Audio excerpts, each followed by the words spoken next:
मैं कांग्रेस हूँ। मैंने ही हिंदू मुक्त पाकिस्तान बनाया। मैंने ही हिंदू मुक्त बांग्लादेश बनाया। मैंने ही हिंदू मुक्त कश्मीर बनाया। मैंने ही हिंदू मुक्त आसाम बनाया। मैंने ही हिंदू मुक्त केरल बनाया। मैं ही हिंदू मुक्त हैदराबाद बनाने का सौभाग्य प्राप्त करता हूँ। और यदि आप सब हिंदुओं का समर्थन रहा तो अन्य सेकुलर दलों के साथ मिलकर हिंदू मुक्त हिंदुस्तान बना देंगे और देश बांटने का आरोप संघ पर लगा देंगे। मोदी का विरोध क्यों? क्या मोदी कोई विदेशी है जो बाहर से आकर प्रधानमंत्री की कुर्सी पर जबरदस्ती बैठ गए हैं? क्या मोदी का चरित्र दागदार है? क्या मोदी ने कोई भ्रष्टाचार किया है? क्या मोदी अपनी तिजोरी भर रहे हैं जो नेहरू गांधी परिवार की तरह? क्या क्या मोदी का कोई बेटे, भतीजे, भाई, भौजाई को लाभ देने में लगे हैं? क्या मोदी की विश्वसनीयता संदेह के घेरे में है? क्या मोदी राष्ट्र विरोधी कार्य कर रहे हैं? क्या मोदी कामचोर हैं? स्वयं से ये सवाल करने पर हर बार अंतर्मन जवाब देगा, नहीं नहीं। तब मोदी से एलर्जी क्यों?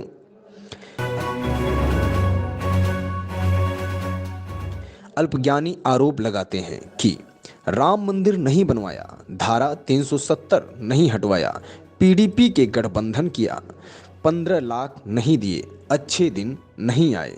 तो ये बताओ कि तुम्हें सभी विषयों में 100% नंबर मिले थे क्या? पहले नौकरी लगते ही घर खरीद लिया था क्या? पांचवा तल्ला बनने से पहले मजबूत नींव नहीं बनाई थी क्या?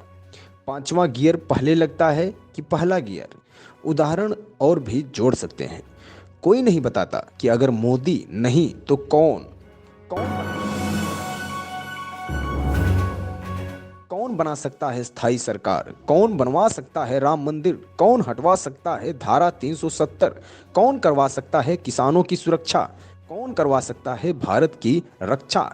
एक साजिश है लुटेरों की ताकि आप फंस जाएं और उनको लूटने को मिले। 2014 से आज तक सारे चोर, चुहार, देशद्रोही, आतंकी टाइप के लोग क्यों पगलाए हैं? जरा सोचिए। अगर आपने आज मोदी का साथ नहीं दिया तो जैसे वाजपेयी सरकार के जाने के बाद सोनिया की गुलामी 10 साल तक करनी पड़ी थी, अब की बार शायद 100 साल से भी ज्यादा करनी पड़ेगी। खून के आंसू रोना पड़ेगा। सोचिए। हमने अपने देश की बागडोर मोदी जी जैसे एक ऐसे मजबूत और ताकतवर व्यक्ति के हाथों में दी है जो देश के 125 करोड़ हिंदुस्तानियों के भविष्य के बारे में 24 घंटे सोचते हैं और उनके भविष्य को संवारने के लिए निरंतर कार्य करते हैं। मीडिया और लोगों का विरोध सुनकर भी वो देश के भविष्य के लिए कार्य कर रहे हैं, अपने लिए नहीं, हमारे भारत के स्वर्णिम भविष्य के लिए जी रहे हैं। गर्व करें कि आप मोदी के समर्थक हैं, कोई इटली की टीम के गुलाम नहीं या चीन के का साथ देने वाली वामपंथी नहीं, न ही अन्ना हजारे के साथ भारत माता की जय बोलकर सीएम बनाने वाले और आज भारत माता की जय नहीं बोलने वाले को जायज ठहराने वाले किसी के चेले नहीं। 10 लोगों को शेयर करें ये ऑडियो।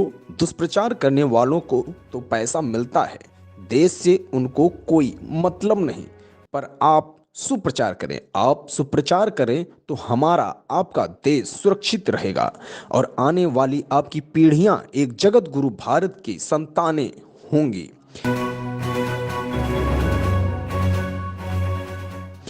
जब देश का बंटवारा हुआ तब सरकार किसकी थी?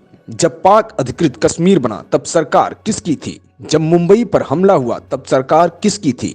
जब चाइना ने जमीन हड़पी तब सरकार किसकी थी? जब वीर सैनिकों के सर काट के पाकिस्तानी ले गए तब सरकार किसकी थी? बोफोर्स का घोटाला हुआ तब सरकार किसकी थी? सैनिकों की वर्दी का पैसा खा गए, वो सरकार किसकी थी? सरकारों का कत्लेआम किया, वो सरकार किसकी थी? शिमला का समझौता कर देश की बेशकीमती जमीन पाक को दे दी, तब सरकार किसकी थी? आसाम में हिंदुओं का खून बहा, तब सरकार किसकी थी? कश्मीरी पंडितों को मारा गया, तब सरकार किसकी थी? कॉमनवेल्थ घोटाला, कोल घोटाला, 26 घोटाला, 2G घोटाला, तब सरकार किसकी थी? दूरदर्शन के मोनो से सत्यम शिवम सुंदरम हटाने वाली सरकार किसकी थी? भारतीय मुद्रा से सत्यमेव जयते हटाने वाली सरकार किसकी थी? वंदे मातरम का अपमान किया, वो सरकार किसकी थी? इंदिरा गांधी के रास्ते में आने वाले लाल बहादुर शास्त्री की ताशकंद में रहस्यमय हालात में मौत हो गई। नेहरू के लिए खतरा बन रहे श्यामा प्रसाद मुखर्जी और दीनदयाल उपाध्याय की हत्या कर दी गई और पुलिस ने आज तक इस साजिश से पर्दा नहीं उठाया। राजीव गांधी के लिए चुनौती बन रहे वीर बहादुर सिंह की पेरिस में मौत हो गई, जबकि उनके हृदय को कोई समस्या नहीं थी। सोनिया गांधी के खिलाफ कांग्रेस अध्यक्ष का चुनाव लड़ने की दो लोगों ने हिम्मत की, राजेश पायलट और जितेंद्र प्रसाद। राजेश पायलट की कार को एक रहस्यमय ट्रक टक्कर मारकर गायब हो गया और जितेंद्र प्रसाद बरेली के सर्किट हाउस में मर गए। इसके पहले सोनिया को चुनौती देने वाले सीताराम केसरी को पार्टी से भगा दिया गया था। राहुल गांधी के लिए खतरा साबित हो रहे माधवराव सिंधिया एक प्लेन एक्सीडेंट में मारे गए, जबकि उनका प्लेन ब्रांड न्यू था और उसमें कोई समस्या नहीं थी और किसी भी मौसम में उड़ने वाला सिस्टम लगा था। कांग्रेस और विदेशी कंपनियों के लिए खतरा बन चुके राजीव दीक्षित की मौत हो गई। राजीव भाई की मृत्यु की खबर किसी भी मीडिया चैनल ने नहीं दिखाई। मित्रों, जो भी इस परिवार के अत्याचारों के खिलाफ आवाज उठाता है, उसकी रहस्यमय हालात में मौत हो जाती है। सच थरूर की पत्नी भी इस बात का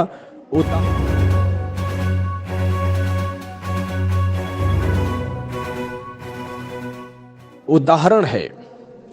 सिर्फ पढ़ो मत, शेयर करो। संविधान की धारा 30A के तहत विद्यालयों में गीता रामायण पढ़ाना क्यों प्रतिबंधित है और मदरसों में कुरान और ईसाइयों को बाइबल पढ़ाने की छूट? हिंदू मंदिरों और तीर्थ स्थानों के चढ़ावे पर 70% सरकार का हक, मस्जिदों और मजारों पर चढ़ावे का पूरा हक उन्हीं का, साथ ही सरकारी अनुदान। बाबा अमरनाथ कैलाश पर्वत की यात्रा पर सरकार को टैक्स, लेकिन हज यात्रा पर सब्सिडी। इच्छा है तो इस मैसेज को आगे बढ़ाएं, वरना स्वयं को भारतीय कैसे कहेंगे? जय हिंद। मित्रों, ये लाइन